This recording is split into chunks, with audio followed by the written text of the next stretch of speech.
The bayou will break you, and along in a mysterious town called Scarstone, there are horrifying monsters waiting to be seen and mysteries to be solved.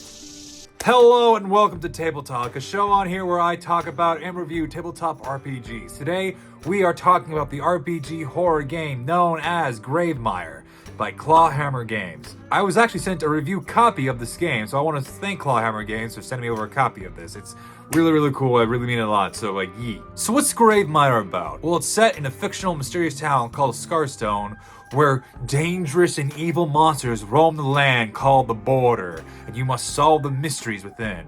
Just from the description alone, this game's gonna be intense. So intense, in fact, that this game recommends safety tools. Now, safety tools is a very common thing in TTRPGs. These are stuff that keeps you feeling safe and comfy while playing your game, because no one wants to feel uncomfy while playing any games out here. There's a free PDF called RPG Consent Checklist, which lists down stuff that you are okay and not okay with being in your game. You can also check out the free supplement Consent in Gaming by Monka Games in the description below for more information about consent in gaming. But here's the basic rundown for safety tools. Lines are no-goes, veils are okay with a warning, and highlights are things that you are comfortable with. Also, with the time setting that this game is set in, it also talks about bigotry and sometimes how that's going to be in your game, but should not be the main focus of it. It's definitely a good read, and you should check it out before diving into the full game. So, let's get started with the meat and potatoes of this game. That is, its character customization. But how does one create a character in Gravemire? Well, that's where the game really shows its true colors. So you know how most RPGs have their own character sheet and all that stuff? Well, for this game, you don't really need a specialized character sheet at all. No. All you need is just basically a piece of paper, a pencil, an eraser, and then bamboozle, you're done. So every character starts off with 15 skill points.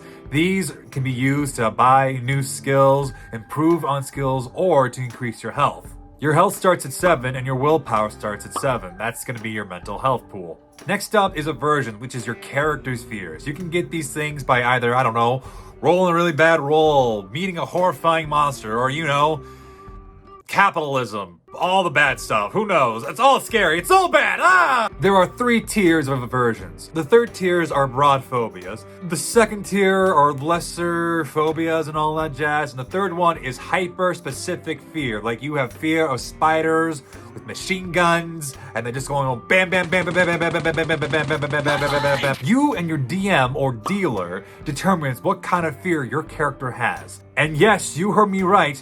You and your dealer, you determine what fear you get. Now, this is what makes Gravemire so goddamn interesting, is that you get to choose, not from a huge list of phobias and fears listed in the book, all pre-written stuff. No, you choose just from it can be anything. It can be a fear of spiders with machine guns, like I said before, or bats with big old badonkadunks. And that's what makes your characters unique. This also applies to your skills. You can choose what skill you get and determine how many points you put into the skill. This is what makes Gravemire so cool. It's the customization. Because you can have a few skills into painting. Or, you could have some skill into, carving, cute little squirrels out of wood. Who cares? It's your character. They can have whatever they want. It's your customization. Huzzah! It is a breath of fresh air to hear a game say, you know what? Make up your own skills. You got this, big guy. So when it comes down to determining if you pass a skill check or not, that's when we get to use these bad boys. Hold up. There we go. That's better. These bad boys. 2d12s. Depending on what you roll, can either be a success or a failure. 2 to 5 means a compound fail with a twist. A twist is gonna be what your dealer decides what's gonna happen with it. 6 through 11 is a regular failure. 12 to 16 is a partial success, which means you succeed, but something else happens to it as well. 17 to 20 is a full success. Anything over 21 is a rousing success, and your dealer decides a positive twist that happens in that roll. Sometimes in game, you're gonna have to roll a skill that you're not very good at. These are called unfamiliar rolls. So what happens with this is that you have to roll your dices and take half of the total roll rounded up. So what about willpower? While outside the board, you're gonna face a lot of scary monsters and a lot of spoopy things. So that's gonna be in challenge all the time. And when you face those things, you're gonna have to be rolling 2d8s. If the total of the rolls is greater than your will, then you lose 1 willpower.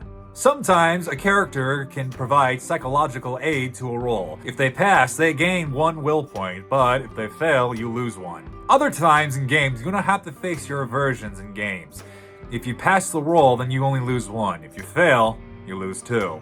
The more you lose your willpower, the more the world starts to crumble around you, and it starts to affect how you play. If your will is at 5 or lower, then you can't add any bonuses to your skill. If your will is at 3 or lower, then you are considered crushed and your rolls are halved. If you happen to go 0 on your will, then you are considered pushed to the brink. And every will check that you roll costs 1 health. So, after that dark mechanic, let's talk about magic! Yay! So here's the cool thing about the magic system. Anyone can use magic. I'm talking about anybody. Larry, your friend Steve, the guy who eats glue all the time, Joe. Yeah, Joe can use magic. The power of Elmer Glue gave him the power of magic, baby. Let's go! You don't have to play as some lame wizard class and be a wimpy boy. You're a mega boy now, son! Woo! JK, I love the wizard class. Don't come after me, D&D fandom. The magic system can only be used on the border of town. There are 2 schools of magic, substance and soul. Underneath them are 3 tiers of powers and capabilities. But how does one use it? Well, you tell your dealer what you want to do, and your dealer determines how difficulty is on a scale of 1 to 3. Then you minus it from the tier of magic that you're casting it as. After that, you subtract the remaining number to your HP or your will points. Like I said, this game is nut-bustingly cruel. Combat is also a very risk and reward system. While attacking, you can allocate points by either damage bonuses or aiming bonuses. So you're gonna have to choose whether you're either gonna hit really hard while missing very easily, or you're gonna be able to hit things very easily, but you're not gonna be dealing a lot of damage. So in the end, do I recommend Gravemire? Oh hells yes, this is a fun ass game. If you guys want to play this game, then I will leave a link to their site in the description below for you guys to check it out and stuff. I give Gravemire 5 Southern Swamps out of 5. Now go survive the bayou, you big ass nerd.